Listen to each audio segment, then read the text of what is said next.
What's up, tribe? How you guys doing? This is going to be your review of the Real Housewives of Dallas, season 4, episode 7. Still a little behind, but we getting caught up. So in this episode, we start off, we see Brandy taking her daughter to cheerleading practice, and she said this is a good way for her to bond. We know that she's been having some issues with her daughter. I had a few little things to say, and it seemed like they were having a good moment. There were a few times where her daughter still made a few little nasty comments, a little, snide remarks to her. And I honestly think that maybe, I think the cheerleading thing is bonding because her daughter wants to be a cheerleader. Brandy was a professional cheerleader. So there's definitely something there to bond over. But I also think that maybe they might want to look into some counseling. Because it seems like this little girl is angry for whatever reason. And, I don't know, clearly. I don't know if she's feeling resentment because of the new baby. I'm just not sure what's going on. But it's definitely, I don't think it is in her natural nature to be a brat, but I think that she's angry. I just think that she's angry. Then we have Stephanie and Cameron meet up. They left things off, and I did kind of combine some of the events, so I apologize. In my last review, I feel like I combined a few things, but I apologize. Leanne had 20 different events. I'm sorry, I can't keep them all straight. But they were talking, and Stephanie wanted to talk so they could sort of clear the air, and so she could sort of explain what she really meant. And what it really boils down to is this. Cameron is one of those people, couple of things. First of all, Cameron has a problem with the fact that Stephanie opened up to the new Carrie, and her thing was, I've been trying to get to know you for 2 years. You opened up to this woman who was basically a perfect stranger. I was your roommate. Why didn't you talk to me? And what Stephanie was trying to get her to understand was, in that moment, there was something about Carrie that I felt like I could talk to her. And you didn't feel like you could talk to me? And Stephanie was like, well, I want us to get deeper than past a surface friendship. And see, here's the issue. Cameron thought they were better friends than Stephanie felt. Stephanie felt like, yeah, we're doing some things together. We're getting to know each other. But I still don't feel like I know you as deep as I feel like I should know you. Whereas Cameron felt like they were there. She felt like they were on that level of friendship. So Cameron got offended by that. Then there was the conversation about what happened. Once again, she went back to that situation in Mexico. But again, Cameron, in your mind, you're rewriting history. She was like, well, I feel like,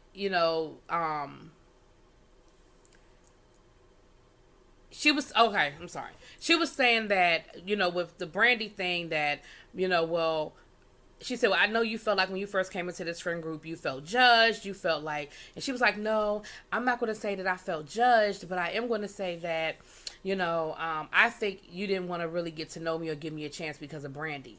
And I'm thinking, no, y'all kind of went back and forth at each other. You were very stick in the mud. You were very judgmental. You were a little snobbish, not a little, a lot.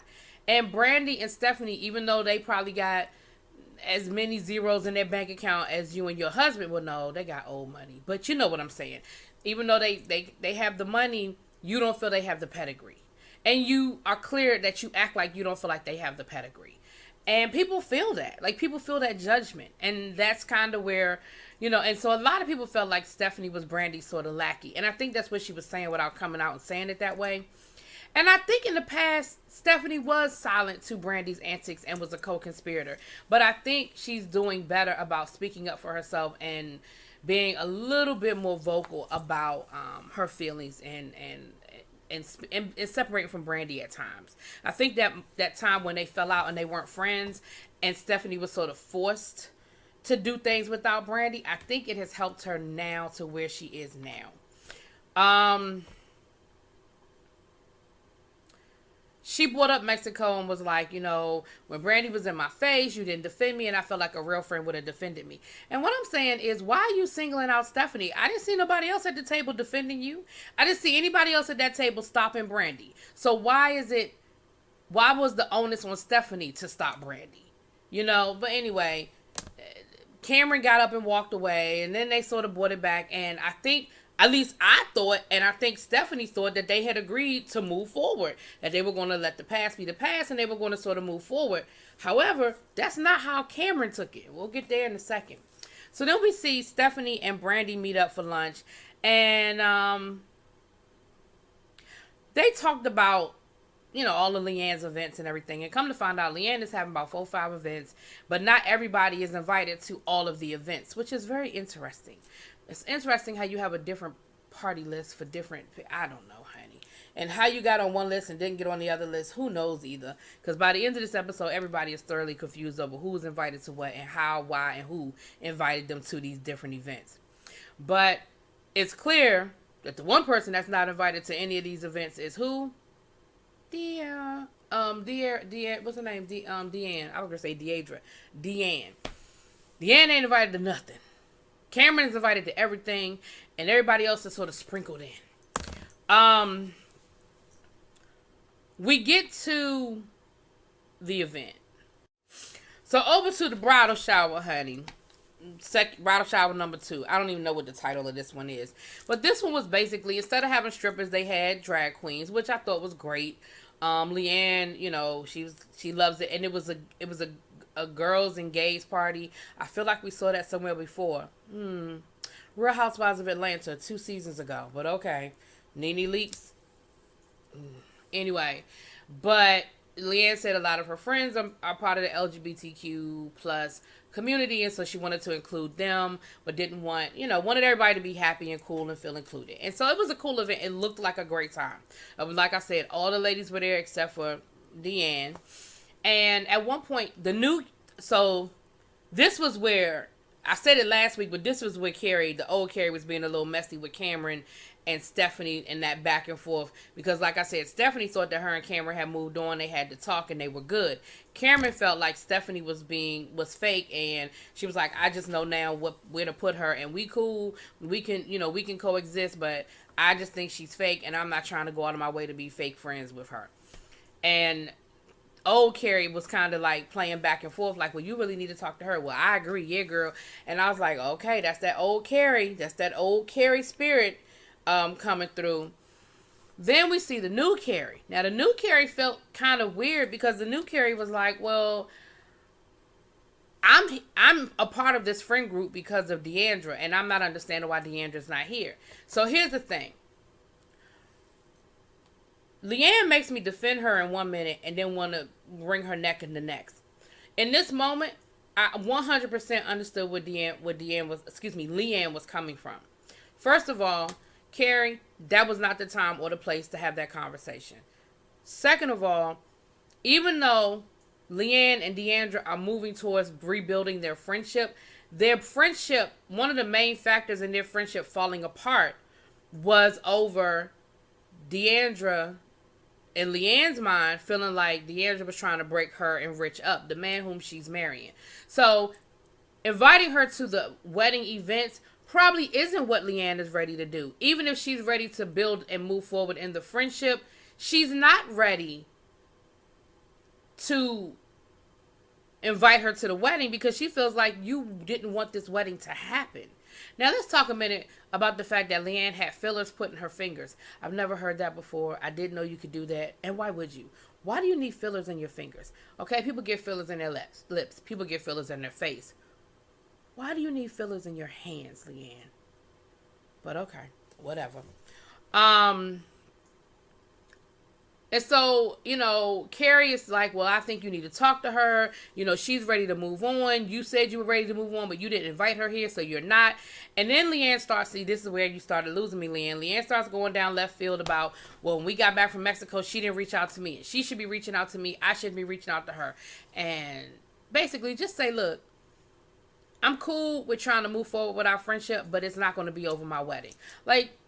And I think everybody would understand that, because even Stephanie sort of said, look, a lot of their argument is about this moment right here. And so maybe that's not where Leanne wants her. And I 100% understand that. So, honey, they end up getting into this huge argument. And Leanne basically cusses her out, to be honest with you. And she said, well, I can forgive Deandra, but my fiance can't. Now, y'all know that Bravo was shady.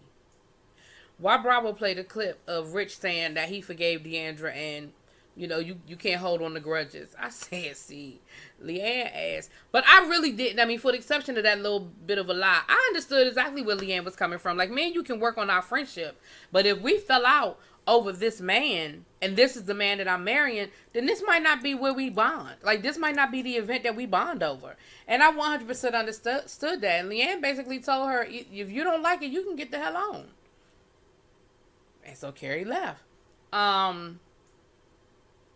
Carrie then went and told Deandra, maybe you should reach out to Leanne, because Carrie said, so if Deandra texts you and reaches out to you, then you'll invite her to these wedding activities. And Leanne said yes, but that was a lie. Leanne had no intention of inviting Deandra to anything. She really doesn't. And again, she just needs to be honest and say, I don't want her here. We can work on our friendship after I get back from the honeymoon, because this is not the time. That's all she has to say. And to Deandra's credit, she said that is what she was trying to do. She said, I know how crazy things were around my wedding. I know that there's a lot going on with it. I really was trying to give her space. I really was trying to give her time to get through the wedding. So I understood where you were kind of coming from, Carrie, but it was the wrong time. And I 100% understood where Leanne was coming from. But honey, it is short-lived because it's about to blow up now. So this seems so out of left field. I don't know if it's because this episode is airing around Halloween or what. But Brandy takes all of them to a haunted house.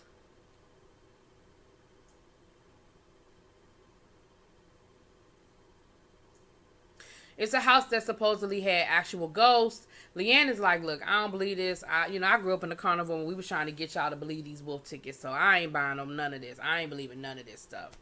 And they get there, they go through the different rooms, they go into the kids' room where they say, well, let's see if the kid will play ball with us, and you're rolling the ball in and rolling the ball back. Child, see, I'm not doing it. I'm not doing it. I'm not going in that house. I'm not filming in that house. I ain't doing none of that. Y'all call me when y'all done. Tell me about it over tea. I'm not doing that. I'm not walking from room to room. I'm not doing none of that. But okay, they did it. And then, when it was over with, they had a medium there, and the medium did a reading of Carrie, and, nothing earth-shattering other than the fact that Carrie, had a hard life. So they're sitting there talking, and they asked Carrie, well, how was your reading? And Carrie said, oh, it was cool. She was, talking about my hard life and, my childhood, I should say, and how I sort of overcame it or whatever. So, of course, here go Leanne. Oh, really? Oh, like what?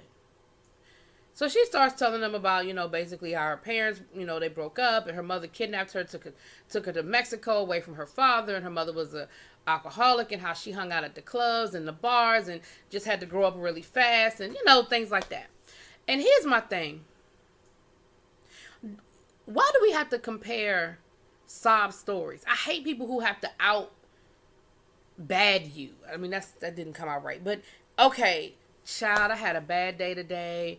It was raining and I left my umbrella at home, honey. I got soaked and ruined my brand new hairdo. And I got to go back to the hairdresser and spend another however much money to get it done. So now the next person got to say, honey, my weave fell out. Honey, my wig fell off. Like, why does your story always have to be worse? So, Leanne, we know you've had a horrible life. You have told us multiple times that your life was hard. But why do you have to out hard somebody else? And so then she said, so you were at the club starting when? When did you start hanging out the clubs? And she said that like 14. She was like, yeah, I started having sex when I was 14. Why does your story have to be worse than her story? And she said, well, a lot of children of sexual assault do that. They act out that way, through sex. And that's pretty much what Carrie said. Carrie was like, okay, but, at what point are you going to stop using your childhood as an excuse? Oh, I don't use it as an excuse. And here go Cameron. Here she go defending Leanne. I think that she's just trying to explain why she does things. And Carrie was like, oh, so she uses it as an excuse. She uses her childhood as an excuse. I mean, is that what we're doing here? And they ended up kind of going back and forth, and Leanne is over it. Leanne is like, she keeps trying to tell me I'm still pissed off at her for making a scene at my bridal shower, and now she's trying to tell me that, I'm using my childhood as an excuse. Like, your childhood ain't gonna never be worse than my childhood. You can't win that fight. And again, I'm like, it's not a fight. Like, you legitimately had a hard life, but other people could have hard lives too. It's just different. It looks different. It affects them differently. It doesn't have to all be the same. But anyway, honey, that's what went down at the haunted house. So, and Deandra was there. So Deandra tried to have a conversation with Leanne. And she said, look, I texted you and your response was that, you thought I was upset with you over Mexico. I didn't think we had any problems after Mexico. I thought everything was cool. I was sort of giving you some space because I knew you were doing the whole wedding thing, but I didn't know we had an issue. And Leanne was like, well, I didn't know we had an issue either. I mean, I thought everything was cool, but when I didn't hear back from you when we got back from Mexico, I thought maybe I had offended you somehow. So they basically are still walking around on eggshells with each other, and she didn't text her because of that, and she didn't text her because of this. And so basically nobody reached out to anybody, and they felt like they were still right back where they started. And again, the Leanne Deandra thing, I don't know if it's ever going to get any better, because now they back and forth on Twitter, because Deandra was like, okay, see, so now she called, because she called her, honey, Leanne and called Deandra a fat cow and everything else in this episode.